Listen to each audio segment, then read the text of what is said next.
ব্যবসা বাণিজ্যের সংবাদ ও বিশ্লেষণ নিয়ে ডিবিসি নিউজের নিয়মিত আয়োজন ইসলামী ব্যাংক নিবেদিত টালিখাতায় স্বাগত জানাচ্ছি এজি মাহমুদ। করোনার প্রথম ধাক্কা সামলে মানুষের ঘুরে দাঁড়ানোর প্রচেষ্টাকে ব্যর্থ করে দিচ্ছে মহামারীর দ্বিতীয় আঘাত। বন্ধ হচ্ছে ব্যবসা প্রতিষ্ঠান, চাকরি হারাচ্ছেন কর্মীরা। কর্মহীন, আয়হীন সময় যত দীর্ঘ হচ্ছে, অনিশ্চিত জীবনের হতাশাও তত গভীর হচ্ছে। পুঁজি হারানো শিল্প উদ্যোক্তা, ব্যবসা বন্ধ করে দেওয়া মালিক আর কাজবিহীন শ্রমিক সবাইকেই অসহায় করে তুলেছে করোনা মহামারীর দ্বিতীয় আঘাত। এখন নিজের ঘর নিজেরই খুলতে হয়। সেখানে কারো প্রত্যাশা নেই। আছে প্রতিদিনের বেড়ে ওঠা জমাট দীর্ঘশ্বাস, আর আছে ঘুরে দাঁড়ানোর চেষ্টার খণ্ড খণ্ড ব্যর্থতা চিহ্ন। রেস্তোরাঁয় চাকরি করে স্ত্রী সন্তানদের নিয়ে সুখে শান্তিতেই ছিলেন, কিন্তু করোনা কেড়ে নিয়েছে ঘর, দূরে ঠেলে দিয়েছে প্রিয়জনদের। বাড়িতে 3টা বাচ্চা, পরিবার অসুস্থ। আমি এই অবস্থায় কোথাও অনেক জায়গায় কাজ সন্ধান করতেছি, পাইতেছি না কোথাও। চেষ্টা করছিলাম মাস্ক বিক্রি করতে, রাস্তায় তাও পুলিশে দেয় না, বাধা দেয়। অনেক সময় খানাও নেই, কমলাপুর যায় ওই যে সিরিয়ালে খাবার দেয়, খাবার খেয়ে আসি। আর যারা সর্বস্ব শেষ করে দিন বদলের আশায় রাজধানী এসেছিলেন, তাদের স্বপ্নভঙ্গের কষ্ট জমছে প্রতিদিন। একসময় নিজে চাকরি করতেন, স্বামীর সন্তানের বেতনসহ মাসে আয় ছিল 40 থেকে 50 হাজার টাকা। এখন সম্বল শুধু ছেলের 6,500 টাকার চাকরি। ওই সময় তো মাসে 20 দিনই মাংস খাইতাম, আর এখন তো মাস গেছে মাংসই খাই না। ফলে রোজা আসতে পারে একদিন মালটা আনছিলাম, আর মুড়ি ভর্তা বানাই ঠেনে খাই আর কি, ফলানি না। গবেষণা প্রতিষ্ঠান সানেমের জরিপ বলছে, মহামারীতে সবচেয়ে বেশি ভুগেছে রেস্তোরাঁ খাত, যেখানে কাজ করেন 25 লাখ শ্রমিক। শুধু ইফতার বিক্রিতে একটু স্বস্তি ফিরেছে মাত্র 20%। শ্রমিকরা যে বিন্দু বিন্দু করে যা অর্জন করছিল বা জমাইছিল, এগুলি সব শেষ করেও অনেকের জীবন খুব বিপন্ন অবস্থা। একজন শ্রমিক ফার্মগেট থেকে হেঁটে আসছে এখানে আমার কাছে একটা চাকরির জন্য। আমি তাকে একটা চাকরির সন্ধান দেওয়ার পরে সে বলছে যে আমি এখান থেকে হেঁটে যেতে কতক্ষণ লাগবে। আমি বললাম তুমি হেঁটে যাবে কেন? বলছে যে আমার কাছে 1 টাকাও নয়, আমি দুপুরে ভাতও খাইনি। এই রেস্তোরাঁটি রোজার ঠিক একদিন আগে বন্ধ হয়েছে। মালিকের আগে আরও 3টি রেস্টুরেন্ট ছিল। গত বছরের সাধারণ ছুটির প্রকোপে কোনোটি চালু রাখা যায়নি। বিপুল লোকসানের বোঝা মাথায় নিয়ে পৈতৃক সম্পত্তি বিক্রি করে নতুন উদ্যমে শুরু করেছিলেন আবার, কিন্তু এবারের ধাক্কা যেন কোমর ভেঙে দিয়েছে। এতগুলি প্রতিষ্ঠান করার পর আজকে যে দেউলিয়ত্ব হয়ে গেছে, এমনকি আপনাকে সত্যি কথা বলতে যে আমি ভিতরে নিজেকে একটা জব খুঁজতেছি। তৃতীয়বার এই প্রতিষ্ঠান রান করতে পারেন না আজ সন্দেহ, আর সেই ধরনের পদক্ষেপ নেওয়ার মতন কোনো পরিস্থিতি দেখাচ্ছে না। ব্যবসার আস্থাসূচক জরিপ বলছে, কবে নাগাদ পুরনো গতি ফিরে আসবে সেই সন্দেহ বছরের প্রথম 3 মাসের তুলনায় আরও বেশি ঘন হয়েছে। Arifur Rahman, DBC news, Dhaka. মহামারীর বাজেটে কি কর্পোরেট ট্যাক্স কমবে, সেই বিষয় নিয়ে আলোচনায় আজকে আমাদের সঙ্গে এই মুহূর্তে যুক্ত হচ্ছেন ঢাকা চেম্বারের সভাপতি রিজওয়ান রহমান। রিজওয়ান রহমান, আপনাকে স্বাগত টালিখাতায়। যে বিষয়টি সেটি হচ্ছে, এবারে করোনা মহামারীর যে বাজেট, সেই বাজেটে যেটি বলা হচ্ছে, বিভিন্ন গবেষণা সংস্থার পক্ষ থেকে রিকমেন্ডেশন দেওয়া হচ্ছে যে এবার আসলে কর্পোরেট ট্যাক্সটা বাড়িয়ে দেওয়া উচিত, কারণ সরকারের রাজস্ব আয় কমে গিয়েছে, আমরা লক্ষ্য করছিলাম, এবং করোনা এবং স্বাস্থ্য খাতে ব্যয় বাবদ সরকারকে প্রচুর অর্থ ব্যয় করতে হবে।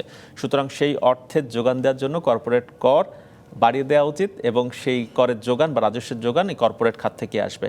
ঢাকা চেম্বার এই বিষয়ে কি ভাবছেন? আপনাকে ধন্যবাদ এই প্রশ্নের জন্য। প্রথমত আমি জাস্ট এতটুকু জানিয়ে দিই, আমাদের 40 লক্ষেরও বেশি মানুষ ট্যাক্সে রেজিস্টার করা আছে এনবিআরে, কিন্তু তার মধ্যে আমার মনে হয় রীতিমতো 24 লক্ষের মতো লোক ট্যাক্স দিয়ে আসে। এই 24 লক্ষ লোক থেকে যদি আপনি আপনার রেভিনিউ বাড়াতে চেষ্টা করেন, তাহলে তারা কিন্তু আরো সংকটে পড়ে যাবে। আমি আপনাকে এতটুকুনি বলতে পারি যে একটা ব্যবসায়ী গোষ্ঠীর প্রতিনিধি হিসাবে অর্থনীতির একটা কঠিন সময় যেটা আমাদের সবচেয়ে বেশি প্রয়োজন, সেটা হচ্ছে ব্যবসা বান্ধব কর এবং ব্যবসা বান্ধব বাজেট যেটা আমরা চাই, যেটা আপনার করোনা পরিস্থিতিকে সামাল দিয়ে দেশের অর্থনীতি আরো সুসংগঠিত করে তুলবে, এবং কোভিডের দ্বিতীয় ঢেউ যেটা আমরা দেখতে পাচ্ছি যে আমাদেরকে একটা অনিশ্চয়তা ফেলে দিয়েছে। তাই আমরা মনে করি যে প্রান্তিক জনগোষ্ঠী, মানুষের স্বাস্থ্যসেবা, এছাড়া ধরেন বেসরকারি খাতের পুনরুদ্ধার এবং অর্থনৈতিক চাহিদা মাথায় রেখে একটা বাজেট তৈরি করা উচিত। এক্ষেত্রে আপনার একটি রোড টু রিকভারি, অর্থনৈতিক পুনরুদ্ধারের জন্য যে রোড টু রিকভারি একটা এজেন্ডা যদি আপনি তৈরি করেন, সেখানে আপনি যদি ট্যাক্স বাড়িয়ে দেন, সেখানে কিন্তু এক্সিস্টিং যারা ট্যাক্স পেয়ার আছেন তারা কিন্তু আরো সংকটে পড়ে যাবে। এবং আপনাকে যেটা ট্যাক্স বাড়ানোর থেকে বেশি যেটা নজরদার হতে হবে সেটা হচ্ছে ট্যাক্স নেটটাকে বাড়ানো। আপনাকে মানুষকে উৎসাহিত করতে হবে ট্যাক্স দেওয়ার জন্য, তাহলে আপনার অটোমেটিক্যালি রেভিনিউটা বাড়বে। আমরা সবসময় শুনে আসি সরকারের থেকে যে ট্যাক্স টু জিডিপি রেশিও আমাদের অনেক কম, সেটার কারণ হচ্ছে আমাদের ট্যাক্স পেয়ার অনেক কম। ট্যাক্স পেয়ার বাড়াতে হলে তাদেরকে আকর্ষণ করে আনতে হবে, তাদেরকে আরো ট্যাক্স বাড়িয়ে দিলে ট্যাক্স পেয়ার অটোমেটিক্যালি কমে যাবে। জি, কর্পোরেট করের প্রসঙ্গে আর কি বলছিলাম, জিজ্ঞেস করছিলাম আপনাকে যে কর্পোরেট করটার ব্যাপারে ঢাকা চেম্বারের আসলে বক্তব্য কি, এবারের বাজেট কি কিনা? এবছর কর্পোরেট করের ক্ষেত্রে আমরা সবসময় ব্যবসায়ীদের একটা প্রত্যাশা থাকে। আমরা যেটা বলেছি, যেহেতু অর্থনৈতিক পুনরুদ্ধারের কথা বলছি, আমরা এটাও বলেছি যে সরকারকে যাতে করে প্রেশারের মধ্যে না পড়তে হয়, আমরা বলেছি প্রোগ্রেসিভ হারে যদি কর্পোরেট কর সকল স্তরে, যেমন আগামী 2021-22 অর্থ বছরে, 22-23 অর্থ বছরে এবং 23-24 অর্থ বছরে যদি আপনি পর্যায়ক্রমে 2.5% করে প্রতি বছরে কমান, তাহলে আপনার এই বছর 2.5% কমে আসবে আশা করছি আমরা। তারপরের বছর আরো 2.5% কমে 5% কমে আসবে, তারপরের বছর আরো 2.5% কমে 7.5% কমলে 3 বছর পরে আমাদের কর্পোরেট কর গিয়ে দাঁড়াবে 25%। সেটা কিন্তু আমাদের আশেপাশে প্রতিবেশী দেশদের একটা। জি, রিজওয়ান রহমান, প্রতি বছর আমরা লক্ষ্য করি যে সরকার তার রাজস্বের লক্ষ্যমাত্রা বাড়াচ্ছে। যদি আমরা কর্পোরেট করের যদি আমরা মাত্রা কমিয়ে দিই এভাবে প্রতি বছর, তাহলে সরকার কি করে তার কাঙ্ক্ষিত রাজস্ব আয়ের লক্ষ্যমাত্রা অর্জন করবে? আমাদের যুক্তি হলো এটাই যে আমরা সবসময় বলছি যে ট্যাক্স নেটটা যদি আপনি বাড়ান, আপনাকে ট্যাক্স নেট বাড়ানোর সুযোগ করে দিতে হবে মানুষকে, এবং আপনাকে একটা কম্পিটিশন তৈরি করতে হবে যাতে যেখানে ব্যবসায়ীরা আমাদের স্থানীয় শিল্পায়নকে যদি আপনি শক্তিশালী করতে চান এবং যে স্থানীয় শিল্পায়নকে দেখে বিদেশি বিনিয়োগ দেশে আসবে, সেভাবেই তো আপনাকে কম্পিটিশন তৈরি করতে হবে। আমরা এখন এলডিসি উত্তরণের কথা বলছি, সেখানে আপনারা কোনো ধরনের প্রজেকশন কি দিয়েছেন কিনা যে প্রতি বছর 2.5% হারে কর্পোরেট কর কমানো হবে, তাতে করে দেশে বিনিয়োগ কতটা বাড়বে? কোনো প্রজেকশন আছে বা কোনো হিসাব আছে? এই ব্যাপারে প্রজেকশন না, আমরা এই প্রজেকশনটা দিয়েছি হচ্ছে এরিয়াতে আপনার আমাদের যে Asia reason, SAARC reason, global average. আপনি দেখেন ইন্ডিয়া, পাকিস্তান, নেপাল, মায়ানমার, এদের সবার মায়ানমারের কথা আমরা বলছি, মায়ানমারে আমাদের ট্যাক্স রেট হচ্ছে 20%, থাইল্যান্ড, ইন্দোনেশিয়া 20%, শ্রীলঙ্কায় 29%, পাকিস্তানে 27%, ইন্ডিয়া 25%। আমাদের অ্যাভারেজ রিজনালি অনেক হাই। তো আমাদেরকে যদি রিজনাল কম্পিটিশনে টিকে থাকতে হয়, তাহলে আমাদেরকে তাদের অন্তত কাছাকাছি আসতে হবে। আমরা বলছি না 10% কমান, এবছর 2.5% কমান, একই সাথে আপনাকে ট্যাক্স নেটটা বাড়ানোর জন্য জোর দিতে হবে। আমরা জানি যে কর্পোরেট করের যে ক্যাপ, সেটি আসলে বিভিন্ন সেক্টরের জন্য আলাদা আলাদা করে নির্ধারণ করা হয়। যেমন টোবাকোর জন্য একরকম, টেলিকমের জন্য একরকম, অন্যান্য সেক্টরের জন্য একরকম, লিস্টেড নন লিস্টেডে একরকম। আপনারা কি প্রত্যেক খাতের জন্যই কি 2.5% করে বা 2.5% করে কমানোর কথা বলেছেন এরকম? না, আমরা বলেছি না, সেটা আমরা বলিনি। আমরা বলেছি কর্পোরেট হার যেটা আমাদের জেনারেল ট্যাক্স, যেটা আমরা 32.5% ট্যাক্স, যেটা সেখানে আমরা প্রস্তাব করেছি। আমরা মোট 38টি প্রস্তাব রাজস্ব বোর্ডকে দিয়েছি, বিভিন্ন ভ্যাটের ক্ষেত্রে, কাস্টমসের ক্ষেত্রে এবং ট্যাক্সের ক্ষেত্রে। বা জেনারেল যেটা কর্পোরেট ট্যাক্স 32.5% যেটা দিয়ে থাকছে, সেটার কথা আপনি যেহেতু জেনারেল বলছেন, আমি এই কারণে বেশি করে জোর দিচ্ছি এখানে।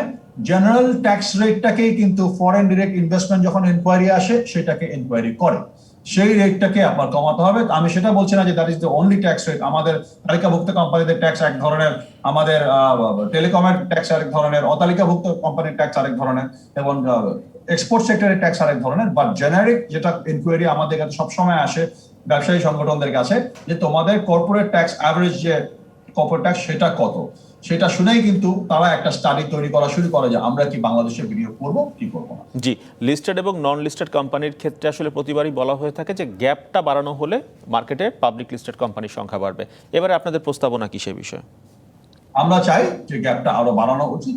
একটা জিনিস, সেটা মানে কস্ট অফ মানি, এটাকে যদি আপনি কমাতে চান, আপনাকে পাবলিক মার্কেট থেকে টাকা ওঠানোর জন্য আরো ফেসিলিটিস তৈরি করে দিতে হবে। এবং এই যে গ্যাপটা আছে, আপনি এখন দেখেন, আপনার যদি এই গ্যাপটা কমে আসে, আমরা যদি কর্পোরেট ট্যাক্স ইন জেনারেল কমে আসে ফর নন লিস্টেড কোম্পানিজ, তখন কিন্তু লিস্টেড কোম্পানিজরাও আরেকটু নিরুৎসাহিত হতে পারে, আপনি সেটা বলতে পারেন। বাট একইভাবে আপনাকে, আমরা এখন যেভাবে লাইফ অ্যান্ড লাইভলিহুড নিয়ে মারামারি করছি, চেক এন্ড ব্যালেন্স রাখার চেষ্টা করছি, একইভাবে আপনাকে তালিকাভুক্ত অতালিকাভুক্ত কোম্পানিদের জন্য চেক এন্ড ব্যালেন্স রাখতে হবে। দরকার হলে তাদেরকে, যারা তালিকাভুক্ত কোম্পানি, তারা যেহেতু সরকারের বিভিন্ন ওয়াচডগের আওতায় থাকছেন, তাদেরকে আপনারা আরো দিবেন, অসুবিধা কি? আপনি ট্যাক্স নেট বাড়ানোর কথা বলছিলেন বারবার। সম্পদশালীদের উপর যে কর নির্ধারিত রয়েছে, আসছে বাজেটে কি সম্পদশালীদের উপর কর আরও বৃদ্ধির প্রয়োজন আপনি দেখেন কিনা বা দরকার বলে মনে করেন কিনা? সরি, একটু কেটে গেল, আবার রিপিট করুন। যারা সম্পদশালী, যারা ধনাঢ্য ব্যক্তি, তাদের সম্পদের উপর যে ট্যাক্স বা যে কর নির্ধারণ রয়েছে সেটি কি সামনের দিনগুলো তারও বাড়ানো উচিত কিনা বাজেটে? আমাদেরকে এখন যেটা আমরা বলছি, আমাদের বিভিন্ন সেক্টরের কথা, বড় বড় সেক্টরদের কথা, বড় বড় সেক্টররা পার করে দিচ্ছে, তাদের প্রণোদনা, তাদের ট্যাক্স ডিমান্ড তারা পাচ্ছে। আর আপনি যে ধনাঢ্যদের কথা বলছিলেন, তাদের ক্ষেত্রে আমরা বাড়ানোটা প্রয়োজন মনে করি না এ পর্যায়ে। বিকজ এই পর্যায়ে আমাদেরকে এখন পুনরুদ্ধারের ক্ষেত্রে সরকারকে যেভাবে সরকার স্টিমুলাস দিয়েছে, এবার যদি একটা মানে আমাদের ইনভেস্টমেন্ট ফ্রেন্ডলি একটা এনভায়রনমেন্ট তৈরি করে, সেখানে কিন্তু আমাদের হয়তো আবার ভবিষ্যতে স্টিমুলাস প্রয়োজন হবে না, আমি আশা করি, যদি আমাদেরকে সেরকম একটা হ্যান্ডসাম বাজেট যদি প্রোভাইড করা হয়, যেটা across all the board, even আমাদের ইনফর্মাল সেক্টর থেকে শুরু করে all the way to the highest corporate tax payers, তাদের ক্ষেত্রে যদি আমরা একটা মানে প্রত্যেককে individually case to case basis, এবং আমরা এখানে ম্যাথমেটিক্যাল অ্যাপ্লিকেশন, একটা জোর করে একটা র্যান্ডম নাম্বার প্লেস করে দিলাম না, যার কন্ট্রিবিউশন জিডিপিতে যতটুকু, তাদেরকে একটা ম্যাথমেটিক্যাল ক্যালকুলেশনে এনে যদি তাদের প্রতি আমরা সেই ট্যাক্স যৌক্তিক কর আরোপ করা হয়, তাহলে সবার জন্য সেটি আসলে ভালো হবে। জি, রিজওয়ান রহমান, অসংখ্য ধন্যবাদ তালিকাতায় সময় দেওয়ার জন্য, যুক্ত হওয়ার জন্য। দর্শক, যুক্ত ছিলেন ঢাকা চেম্বারের সভাপতি রিজওয়ান রহমান। চলে যাচ্ছি পরের খবরে। গেল এপ্রিলে দেশে প্রবাসী আয় এসেছে $206.76 কোটি, বাংলাদেশি মুদ্রায়, যার পরিমাণ প্রায় 17,500 কোটি টাকা। গত বছরের এপ্রিলে দেশে রেমিটেন্স এসেছিল $109.29 কোটি। সেই হিসাবে এপ্রিলে রেমিটেন্সের প্রবৃদ্ধি হয়েছে প্রায় 90%। চলতি অর্থ বছরের প্রথম 10 মাসে দেশে রেমিটেন্স এসেছে $2,066.58 কোটি। এর আগের অর্থ বছরের একই সময়ে $1,486.80 কোটি রেমিটেন্স এসেছিল। এপ্রিলে সবচেয়ে বেশি রেমিটেন্স এসেছে ইসলামী ব্যাংকের মাধ্যমে। এই ব্যাংকের মাধ্যমে $60.03 এসেছে। অগ্রণী ব্যাংকে $21.50 কোটি, ডাচ বাংলা ব্যাংকে $20.28 কোটি এবং সোনালী ব্যাংকের মাধ্যমে $12.80 রেমিটেন্স এসেছে। চলতি অর্থ বছরের গেল 10 মাসে $3,207 কোটি পণ্য রফতানি করেছে বাংলাদেশ। আগের অর্থ বছরে একই সময়ে রফতানি ছিল $2,949 কোটি। সেই হিসাবে রফতানি বেড়েছে 8.5% বেশি। জাতীয় রাজস্ব বোর্ড বলছে এপ্রিলে রফতানি হয়েছে $313,43,80,000। গত বছরের এপ্রিলে হয়েছিল $52 কোটি। সেই বিবেচনায় প্রবৃদ্ধি প্রায় 503%। বরাবরের মতোই সবচেয়ে বেশি রফতানি হয়েছে পোশাক খাতে। এই সময়ে $2,600 কোটি কিছু বেশি পোশাক রফতানি হয়েছে। গত অর্থ বছরের একই সময়ে পোশাক রফতানি হয়েছিল $2,447 কোটি। বিরতির পর আবারও ফিরছি, টালি খাতায় সঙ্গে থাকুন। বিরতির পর আবারও ফিরে এলাম ব্যবসা বাণিজ্যের সংবাদ নিয়ে টালি খাতায়। 30,000 কোটি টাকার নতুন নোট মিলবে এবারের ঈদে। তবে মহামারী বিবেচনায় বাংলাদেশ ব্যাংক থেকে সর্বসাধারণের জন্য নতুন এবং খুচরা টাকা বিনিময়ের ব্যবস্থা রাখা হচ্ছে না। নতুন নোট এরই মধ্যে বাজারে ছাড়া শুরু হয়েছে। বাণিজ্যিক ব্যাংকের গ্রাহকরা লেনদেনের সময় নতুন টাকা নেওয়ার সুযোগ পাচ্ছেন। এছাড়া এটিএম বুথেও মিলছে নতুন নোট। প্রতি বছর 2 ঈদে নতুন টাকা বাজারে ছাড়ে বাংলাদেশ ব্যাংক। তবে করোনার কারণে গত বছরের রোজা এবং কোরবানির ঈদেও সাধারণ মানুষের মাঝে নতুন টাকা বিনিময় বন্ধ রেখেছিল বাংলাদেশ ব্যাংক। সারা বছর 40 থেকে 50,000 কোটি টাকার সমপরিমাণ বিভিন্ন মূল্যমানের নোট প্রয়োজন হয়। এর 70 থেকে 80% প্রয়োজন হয় 2 ঈদে। এদিকে ঈদের আগে নগদ টাকার চাহিদা বাড়তে শুরু করায় আন্তঃব্যাংক কলমানির লেনদেনও বেড়েছে। করোনাকালে গত 2 মৌসুমে চাল সংগ্রহের লক্ষ্যমাত্রার ধারে কাছেও যেতে পারেনি কুষ্টিয়া জেলা খাদ্য বিভাগ। সরকারি দরের তুলনায় বাজারে বেশি দামের অজুহাতে বেশিরভাগ মিল মালিক চাল দেয়নি। মিল মালিকদের দাবি অনুযায়ী এবার প্রতি কেজি চাল 40 টাকা দাম নির্ধারণ করার কারণে তারা সন্তুষ্ট। আর যেসব মিল মালিক চুক্তি করেও চাল দিতে পারেনি তারাও সুযোগ চেয়েছেন এবার। 2020-21 সালে আমন ও বোরো মৌসুমে সরকারি চাল সংগ্রহের লক্ষ্যমাত্রা অর্ধেকও সংগ্রহ করতে পারেনি কুষ্টিয়া জেলা খাদ্য বিভাগ। জেলায় প্রায় 4 শতাধিক মিল মালিক থাকলেও সরকারি দর থেকে খোলা বাজারে দাম বেশি হওয়ার অজুহাত দেখিয়ে চুক্তির বাইরে থাকে বেশিরভাগ মিল মালিক। আবার চুক্তি করেও অনেকে চাল দিতে পারেনি। মিল মালিকদের দাবি মেনে নিয়ে এবার সরকার চালের দর নির্ধারণ করেছে 40 টাকা। এতে খুশি তারা। সময় ক্ষেপণ না করে মিলারদের কাছে খুব দ্রুত চাল উদ্বোধন করে দিলে মনে হয় মিলাররা চাল দিতে সক্ষম হবে বলে আমরা আশা প্রকাশ করছি। যেসব মিল মালিক চুক্তি করেও চাল দিতে পারেনি তাদের জামানত ফেরত দেওয়ার পাশাপাশি কালো তালিকাভুক্তরাও এবার সুযোগ চান। আমরা যারা সিডি করেছি আমাদের সিডিগুলো আমাদের ফেরত দিয়ে সুষ্ঠু বন্টনের মাধ্যমে আমরা যেন আবার পুনরায় এবারকার চাল সম্পূর্ণভাবে আমরা দিতে পারি। বোরোর ফলন ভালো হওয়ায় এবার সরকারি সংগ্রহ সফল হবে বলে মনে করে মিল মালিক সমিতি। এবার যে 40 টাকা রেট করেছে মোটামুটি মিল মালিকরা আমরা আশা করি চাউল দেওয়ার মতো একটা পরিবেশ আছে। তবে ধানের বাজারটা যদি ঊর্ধ্বগামী না হয় তাহলে সকল মিল মালিক চাউল দিতে পারবে। যারা কালো তালিকাভুক্ত তাদের বিষয়ে সরকারি সিদ্ধান্ত অনুযায়ী ব্যবস্থা নেওয়া হবে। বিগত 2 মৌসুমেই যেহেতু মিলারগণ তাদের সিডি করেও অনেক সময় অনেক ক্ষেত্রে ব্যর্থ হয়েছেন, 2 মৌসুমেরই মিলারদের ব্যাপারে হয়তো স্পষ্ট নির্দেশনা আসলে এই মৌসুমের ক্ষেত্রে তাদের ক্ষেত্রে আমাদের সিদ্ধান্ত নেওয়া সহজ হবে। এবছর কুষ্টিয়ায় 4000 মেট্রিক টন ধান কেনার পাশাপাশি প্রায় সমপরিমাণ চাল কেনার লক্ষ্যমাত্রা নির্ধারণ করা হয়েছে। DBC news desk. দুপুর 12:30টায় শেষ হয়েছে ঢাকার পুঁজিবাজারের লেনদেন। জানিয়ে দিচ্ছি আজকের লেনদেন পরিস্থিতি। আজকে সপ্তাহের দ্বিতীয় কার্যদিবস সোমবার। আজকে কিন্তু নেতিবাচক প্রবণতার মধ্য দিয়ে লেনদেন দেখছি ঢাকার পুঁজিবাজারে। ডিএসসির ওয়েবসাইট বলছে 5 পয়েন্টের কিছু বেশি কমেছে ঢাকার পুঁজিবাজারের প্রধান সূচক ডিএসসি এক্স। সূচক অবস্থান 5511 পয়েন্টে। ডিএসসি এস যেটি সূর্যের সূচক সেখানেও 6 পয়েন্টের কিছু বেশি কমেছে, 7 পয়েন্টের মতো কমেছে, প্রায় 1248 পয়েন্টে অবস্থান করছে সরিয়া সূচক। ডিএসসি 30 যেটি সেখানেও 7 পয়েন্টের কিছু বেশি কমেছে, অবস্থান করছে 2116 পয়েন্টে। আজকে সূচকের কমতি হলেও কিন্তু লেনদেন কিন্তু বেশ বাড়তি দেখা যাচ্ছে। 1000 কোটি টাকার উপর লেনদেন হয়েছে 1159 কোটি, 60 কোটি টাকারও বেশি শেয়ার এবং মিউচুয়াল ফান্ড। হাতবদল যে শেয়ারগুলো হয়েছে তার মধ্যে আজকে দর কমেছে অধিকাংশরই। 179টি কোম্পানির শেয়ার এবং মিউচুয়াল ফান্ডের দর কমেছে, বেড়েছে 105টির। আর অদল বদল হয়নি 70টি কোম্পানির শেয়ার ও মিউচুয়াল ফান্ডের দর। ঢাকার পুঁজিবাজারের টপ 20 তালিকা সেটি এক নজর দেখে নিচ্ছে। টপ 20 তালিকা বেক্সিমকো যথারীতি প্রথম অবস্থানে। আমরা বলছিলাম যে গেল সপ্তাহে যে পরিমাণ লেনদেন হয়েছে, মোট লেনদেন ঢাকার পুঁজিবাজার, তার মধ্যে 11% বেশি লেনদেন হয়েছে এই কোম্পানিটির শেয়ার, সেটি 90 টাকা 70 পয়সায়। আজকে হাতবদল হয়েছে সবশেষ। LHBL লেনদেন হয়েছে সবশেষ 59 টাকা 30 পয়সায়। রবি টেলিকম অপারেটর সেটি লেনদেন হয়েছে 46 টাকা 20 পয়সায় আজকে। ঢাকার পুঁজিবাজারের এই ছিল খবরাখবর। আমার কাছে চলে যাচ্ছি পরবর্তী খবরে। চলতি বছরের প্রথম প্রান্তিকে 27 কোটি 50 লাখ ডলারের করোনা ভ্যাকসিন বিক্রি করেছে ব্রিটিশ বহুজাতিক ফার্মাসিউটিক্যালস অ্যাস্ট্রাজেনেকা। এই সময় প্রতিষ্ঠানটি 6 কোটি 80 লাখ ডোজ টিকা সরবরাহ করেছে। টিকা বিক্রির 22 কোটি 40 লাখ ডলার এসেছে ইউরোপ থেকে। অ্যাস্ট্রাজেনেকার প্রথম প্রান্তিকের আর্থিক প্রতিবেদনে এসব তথ্য পাওয়া গেছে। করোনা ভ্যাকসিনের বিক্রি থেকে কোনো প্রকারের মুনাফা না করার প্রতিশ্রুতি দিয়েছিল অ্যাস্ট্রাজেনেকা। অন্যান্য শীর্ষস্থানীয় টিকার চেয়ে কম দামি এই টিকা মাত্র কয়েক ডলারের বিনিময়ে বিভিন্ন দেশে সরবরাহ করা হচ্ছে। গেল ডিসেম্বর থেকে এই ভ্যাকসিন অন্তত 78টি দেশে অনুমোদন পেয়েছে।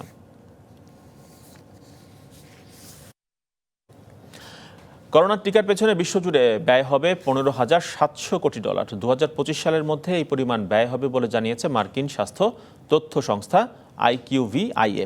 কোভিড-19 টিকাগুলোর কার্যকারিতা নিয়ে তথ্যের ভিত্তিতে এই সংস্থাটি বলছে প্রাথমিক টিকাদানের পর প্রতি 2 বছরে একটি বুস্টার ডোজ প্রয়োগ করতে হবে। এতে করে 2021 সালে এই ব্যয় 5,400 কোটি ডলার ছাড়িয়ে যেতে পারে বলে ধারণা করা হচ্ছে। তবে পরের বছরগুলোতে ব্যয় কমতে থাকবে, যা 2025 সালে গিয়ে দাঁড়াবে 1,100 কোটি ডলার। ব্যবসা বাণিজ্যের সংবাদ তালিকাটা আজ এ পর্যন্তই। সঙ্গে থাকুন 24 ঘন্টা।